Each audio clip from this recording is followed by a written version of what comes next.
কলকাতা শুধু city of joy বা প্রাণের শহর নয়, কলকাতা প্রেমের শহরও বটে। এই শহরে আলাদা করে প্রেমের কোনো মরশুম নেই।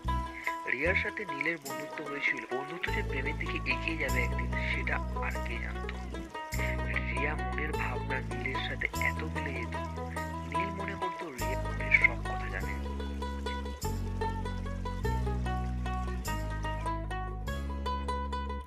এই শহরে ডেটে যাওয়া মানেই শুধু কোনো বিলাসবহুল রেস্তোরাঁয় গিয়ে টাইম কাটানোর নয়,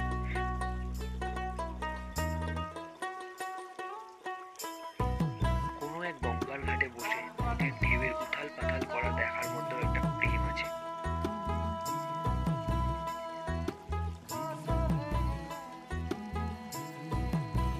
পায়ে হেঁটে উত্তর কলকাতা ঘোরার মধ্যেও আছে একটা প্রেম।